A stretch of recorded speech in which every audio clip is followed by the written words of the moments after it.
an astronomy with rigorous and coherent mathematics, which agrees with experimental observation, finally took place.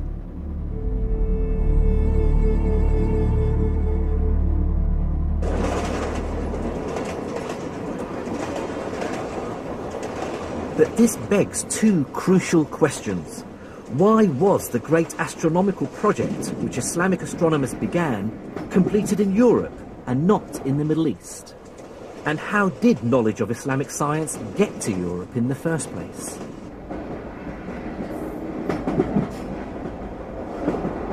The answers to these questions lie in one of the most beautiful cities on earth, the Queen of the Adriatic, Venice.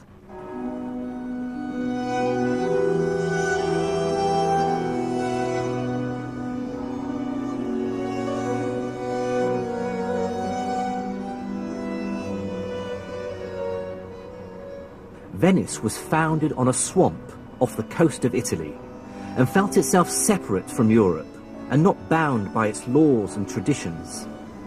And as Shakespeare famously pointed out, the two most important aspects of Venice were its merchants and its long-standing links with the Arabs or Moors. It was a rich and complicated relationship, sometimes based on piracy and theft.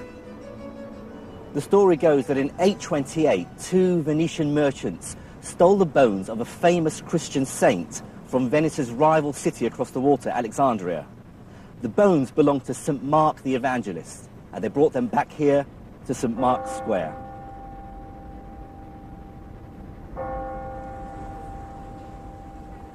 But without doubt, trade with the East brought to Venice great wealth and an exchange of ideas, customs and people, as Venice expert Vera Costantini showed me. So this is called Campo dei Mori because, as you can see, at the corners there are statues of what were called Moors. Yeah. Oh, there's another. Yeah, there's another one with a turban. The beard was recommended to Venetian merchants even when they went to the East. There were manuals written for Venetian merchants. How to blend in. How to, yes. You know, how to be respected in the East. Yeah. Oh. As Venetians traded more and more with their Muslim neighbours, the influence of Islam was more strongly felt. Arabic coffee culture became hugely popular, as did Islamic styles of architecture with their characteristic arches and decorations. So the next thing I want to show you is the Palace of the Camel.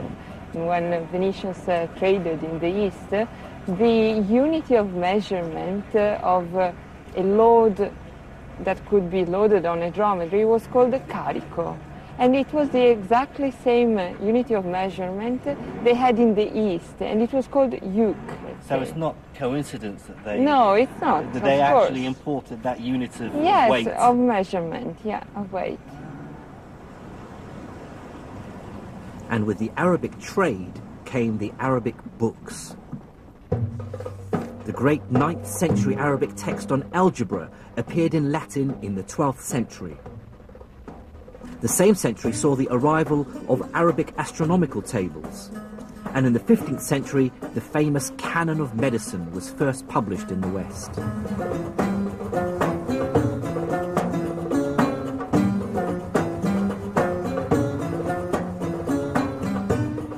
And this influx of learning seems to coincide with a great historical shift. The engine of science begins to move west, from the Islamic world to Europe.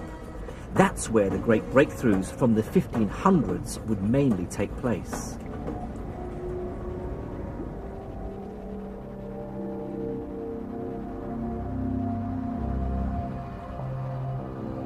I encountered an astonishing and very tangible symbol of this shift and a really surprising clue as to why it happened, thanks to Professor Angela Nuovo from the University of Udine.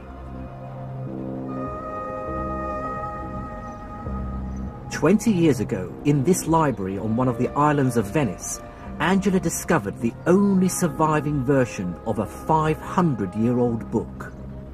And what did it feel like? I mean, this is a big yes. discovery. Yes, it was a great emotion. I remember it was July, very hot, like today, even hotter, and I felt cold at that moment, yes. And yes, it was a great emotion. What she found was the very first printed copy of Islam's holy book, the Quran.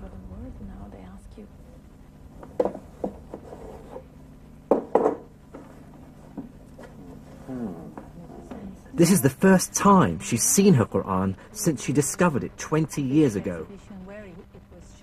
But it struck me as strange that the world's first printed Quran was produced in Venice and not in the Islamic world.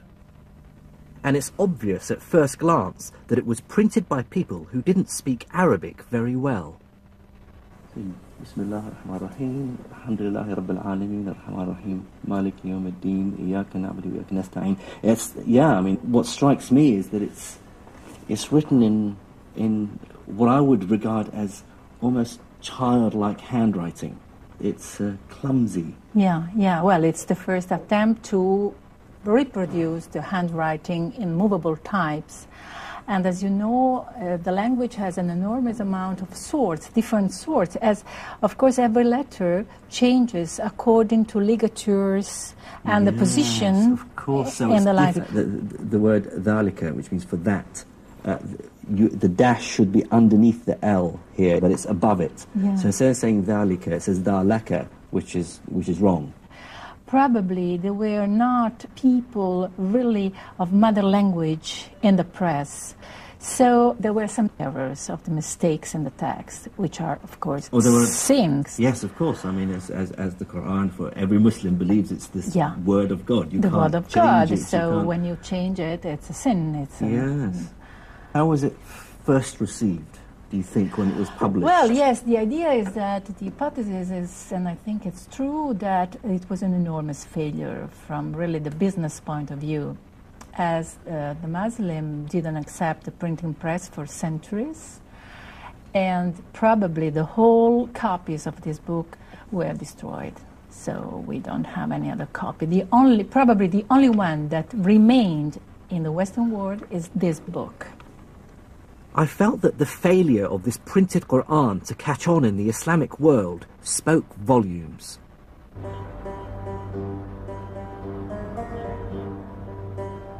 "800 years earlier, one reason for Islamic science's success had been the precision of the Arabic language, with over 70 different ways of writing its letters and many extra symbols to define pronunciation and meaning.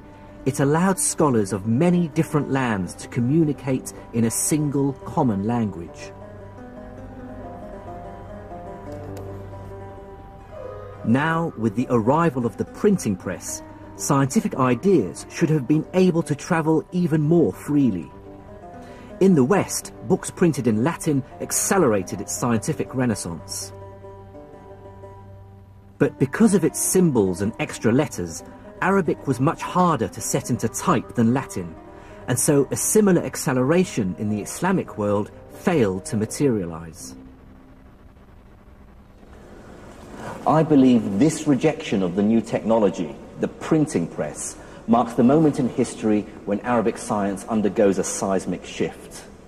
Europe has embraced Greek and Arabic knowledge and the new technology, and Galileo and his ilk are poised at the cusp of the Renaissance.